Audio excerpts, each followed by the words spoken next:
ఈ లైన్ అయితే ఏదైతే ఇక ప్రారంభమైందో వెంటనే మనం అర్జెంట్‌గా కొనాలి లేకపోతే దెబ్బతింటాం. ఎందుకంటే అప్పటికే చంద్రబాబు నాయుడు కుట్రలు తీవ్రంగా మొదలైనాయి మన మీద. హ్మ్.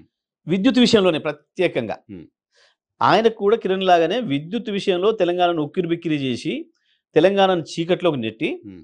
మనకు మళ్ళీ తెలంగాణే వద్దు మళ్ళీ ఆంధ్రప్రదేశ్‌లో కలుద్దాము అని అనిపిద్దామన్న ఒక కుట్రలో ఉన్నాడు. ఇంకా చంద్రబాబు నాయుడు ఇంకా కలల్లో ఉన్నాడు. హ్మ్. అందుకే ఖమ్మం జిల్లాలో 7 మండలాలు తీసుకున్నాడు.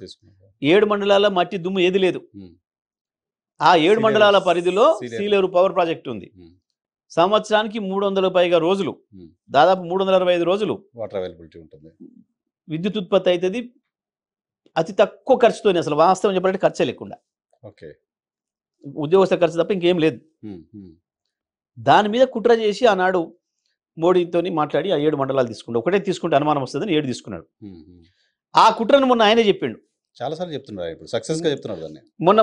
మొన్న మొదటి సమావేశంలో ఆయన ఎల్పీ సమావేశంలో ఎన్‌డీఏ సమావేశంలో చెప్పారు. గతంలో నేను ఆ 7 మండలాలు ఇస్తేనే నేను ప్రమాణ ప్రమాణ స్వీకారం చేస్తా లేకపోతే చేయను అని మోడీకి చెప్పినా అనమాట. ఆ హ్మ్. కుట్రను ఆయన మొన్న బయటపెట్టిండు. హ్మ్.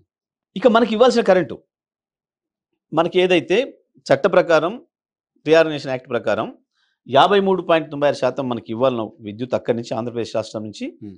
అది మొత్తం ఎగ్గొట్టిండు. ఇవ్వలా అసలు. ఒక్క యూనిట్ కూడా. ఓహ్! హుహు.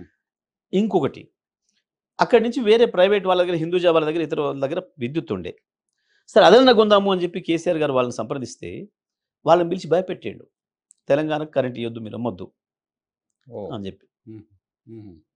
ఇవన్నీ జరుగుతూనే వాళ్ళ పార్టీ అసెంబ్లీలో మన శాసనసభ ప్రారంభమైన మూడో రోజే హ్మ్. విద్యుత్ ఇయ్యలేని తెలంగాణ ప్రభుత్వం నశించాలని ప్లకార్డులు పట్టుకొని వచ్చారు. అవును. ఏ, ఎంత కుట్ర. హ్మ్. ఇవన్నీ చేస్తూనే విద్యుత్ ఇయ్యలేని ప్రభుత్వం నశించాలనుకుంటూ మా మా దిమ్మలు కూడా కొట్టడం మొదలుపెట్టారు కరీంనగర్ జిల్లా లాంటి చోట. రుణమాఫీ, విద్యుత్ 2 కలిపి చాలా చోట్ల. ఎంత దుర్మార్గంగా ఇవన్నీ చంద్రబాబు నాయుడు కుట్రలో భాగంగా జరిగింది. హ్మ్. ఆ సమయంలో కేసీఆర్ గారు వారికి ఒక నాలెడ్జ్ ఉంది, ముందే అవగాహన ఉంది, విజన్ ఉంది కాబట్టి ఎప్పుడైతే లైన్ వస్తుందో మనం అడ్వాన్స్ కావాలి అని చెప్పి హ్మ్. చక్కగా ఛత్తీస్గఢ్ ముఖ్యమంత్రి గారితో మాట్లాడి, హ్మ్. సార్ మా పరిస్థితి ఇది ఇబ్బంది ఉంది, మీరు మాకు విద్యుత్ కావాలి ఇట్లా అంటే, "మరి రండి మీరు మాట్లాడదామని చెప్పారు వారు. వారు ఇంకో మాట కూడా చెప్పారు, మా పార్టీ నాయకుడు దత్తాత్రేయ గారిని కూడా ఆహ్వానిస్తాం మీరు వచ్చినప్పుడు అని. పిలుచుకోండి సార్ మాకేం లేదు అని హ్మ్. చెప్పి. పోయి బహిరంగంగా ఎంఓ చేసి వచ్చినాం. హ్మ్.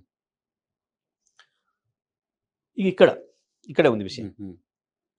వీళ్ళు మాట్లాడే దొంగలు, తెలంగాణ ద్రోహులు ఈ మాటలు మాట్లాడేటోళ్ళు ఇవాళ. హ్మ్. తెలంగాణకు ఛత్తీస్గఢ్ విద్యుత్తును తెచ్చిన దాని మీద, పీజీసీఎల్ లైన్ మాట్లాడిన దాని మీద మాట్లాడడం అంటే, వ్యతిరేకంగా మాట్లాడడం అంటే హ్మ్. పచ్చి తెలంగాణ ద్రోహుల మాట తప్ప, హ్మ్. అది చంద్రబాబు నాయుడు గారి ఇన్‌స్ట్రక్షన్స్‌కో లేదా ప్రైవేట్ ఉత్పత్తిదారుల మద్దతుకో మాట్లాడేది తప్ప ఇంకొకటి కాదు. తెలంగాణ ప్రజల పట్ల సోయినుడు ఎవడు కూడా మాట్లాడకూడదు హ్మ్. ఈ మాటలు. హ్మ్. వారు ఒప్పుకున్నారు. ఆ ఎంఓయూని తీసుకపోయి పీజీసీఎల్ దగ్గర సమర్పించి దీంట్లో లైన్ బుక్ చేసుకున్నాం. హ్మ్. ఇప్పుడు వీళ్ళు అభ్యంతరం చెప్తున్నోళ్ళు ఇంకోటేం మాట్లాడుతున్నారాడ, ఆ టైంకు మీకు ఏదైతే మార్వా నుంచి విద్యుత్ ఇస్తారని చెప్పి ఛత్తీస్‌గఢ్ ఒప్పుకున్నదో, అప్పటికి ఆ ప్లాంటే పూర్తి కాలేదు హ్మ్. మాట్లాడుతున్నారు. పూర్తి కాలేదు కాబట్టి మిగిలింది ఇంకా అప్పటికి. హ్మ్. ఎవడు బుక్ చేసుకోకుండా. ఓకే. ఇది లైన్ కూడా పూర్తి కాలే. జస్ట్ ముందు మనం చేసుకోవాలి కాబట్టి. చేసుకోవాలి కదా! ఆ! హ్మ్. చేసుకోవాలి కదా! నీకు దూపైనప్పుడు మంచినీళ్ళు బాయి తవ్వుతావా? హ్మ్. హ్మ్. పైగా మిగతా వాళ్ళు వస్తారేమో, కాంపిటీషన్ కూడా ఉంది. ఉన్నది కదా! హ్మ్.